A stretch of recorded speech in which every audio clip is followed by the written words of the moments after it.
Today I want to address the nuclear option. No, not in warfare, but in the Senate. Because this is where we are right now. Historically, the U.S. government and the constitutional system emphasized to a great degree, on the one hand, majority rule, but on the other hand, minority rights. And there was always a lot of concern from the very beginning that the big states would dominate the smaller states, and that was key to ratifying the Constitution.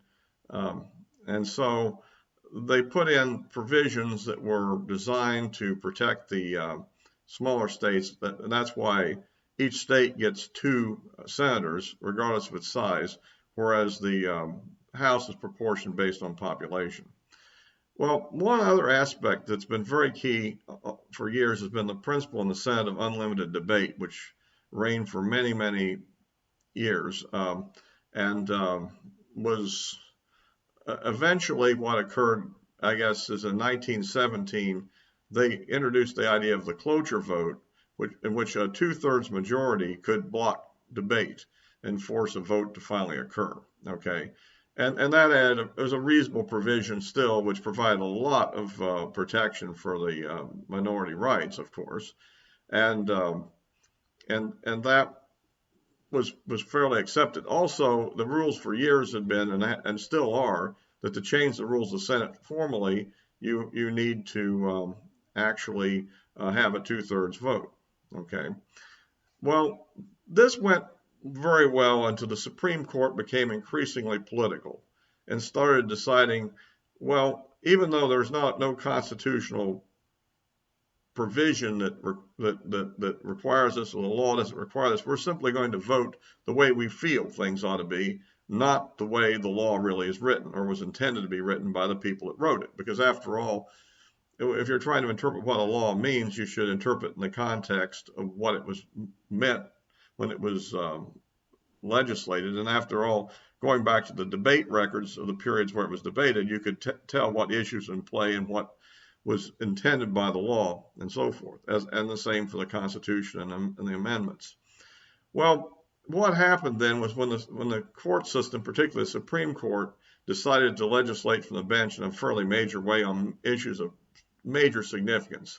And one of the key ones, I think, was the abortion ruling in Roe v. Wade. And that's led to a situation, and there's been a variety of other partisan political type decisions. I think another one was, I would say, was also gay marriage was another example too, of that sort of thing where the court simply overrides the majority opinion of the public and at the time when they make the decision, creating kind of an oligarchical structure in a way. Well, what then happened was the appointment of Supreme Court justices became incredibly contentious. For instance, in the 90s, Ruth Bader Ginsburg, who just recently passed away, was I think there were only 3 dissenting votes. It was almost unanimous to confirm the most liberal person on the court at that time. But by the mid 2000s, during the Bush years, it got to the point where the Democrats started filibustering the appointments. And effectively what occurred was that a compromise was worked out with the appointment of Justice Roberts, as some senators formed what they called the gangs at that time in order to block using the nuclear option. So what is the nuclear option? The nuclear option is basically a decision, excuse me, to ignore the rules of the Senate and to just say, well, essentially what you do is a parliamentary procedure. When they try to make a vote, they simply call for a point of order and then vote against the rule. In other words, vote to ignore the rule. And so what that does, in essence, is they then go ahead and simply pass with simple majority, even though the rule says they're supposed to have cloture. Well, what happened finally was that the nuclear option was finally used because of Republican filibusters of appointments that Obama made. And essentially, Harry Reid then ended the filibuster with a nuclear option move for everything but legislation and the and the Supreme Court appointments. But everything else, all your circuit appellate courts, district courts, all cabinet appointments, anything else having to do with presidential appointment was simply reduced to a simple majority procedure. And then they lost the Senate. So what happened then, unfortunately, was that Justice Scalia happened to pass away in the last year of Obama's administration. Obama made an appointment of Merrick Garland to replace him, and the Republican Senate refused to take it up for a vote. Now, here's an interesting point. It wasn't a filibuster issue at the time, but they just simply didn't act on it. And then, unfortunately for them, they made a lot of pompous statements about why they were doing it, other than simply having a hearing and deciding that he didn't have the temperament they wanted. But nevertheless, so the next stage in this process is then President Trump wins the election, and then he appoints Neil Gorsuch to the Supreme Court, and the Republicans, facing a Democrat filibuster, use the nuclear option to eliminate that last vestige on appointments. And so now you have two Supreme Court appointments that occurred via the nuclear option change in the rules. And so now we have a third appointment under the same conditions that's now pending, Senate confirmation. But what's before us, and what's very serious about this whole problem, is that the next threat is we end the nuclear option for legislation. And that's big, because even the number of justices on the Supreme Court is set by legislation. The number of courts are set by legislation. The number of states being admitted is done by legislation. Any law, any criminal law, is done by legislation. And obviously, if you pass a law which would otherwise be unconstitutional, under the current situation, and you simply load the Supreme Court up with people who are basically partisan people, no longer really objective judges, they rule your way, and everything becomes constitutional they want. And so the whole idea of the Constitution really meaning anything is greatly deteriorated and loses credibility. And we also are seeing already during the Trump years what I would call a rebellion of the district judges. The district judges just go off and put stays and on all sorts of executive decisions that would normally be accepted, and hold up the system deliberately to slow down processes.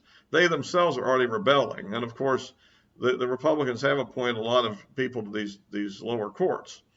So now we're facing a situation where we probably will pick up additional states. I mean, D.C. was created specifically so it wouldn't be a state. And so it seems to be completely inappropriate to admit that as a state, because it was designed specifically for the purpose of not being a state, where I think 4 states gave up small pieces of their territory in order to create it. And of course, we can always argue about the merits of Puerto Rico. But at any rate, and they would do this principally just so they could get more senators, and make it very much more difficult for the opposing party to retake the Senate and so forth. And so this is what's at stake in this election with a Democrat victory, particularly in the Senate. Actually, more significantly than even the presidency, because even if Joe Biden were to win the presidency, if the Republicans hold a 51 majority, a 49 majority in the Senate, they can't do a lot of the things they're threatening to do. And with a 6-3 majority on the Supreme Court, we would probably be able to protect a lot of constitutional principles that would otherwise be in doubt.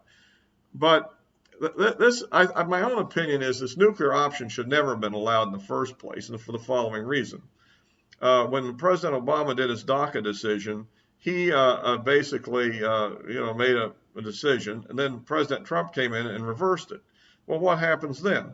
They say that, well, President Trump didn't follow certain administrative procedures, and they go to court and block his rescission.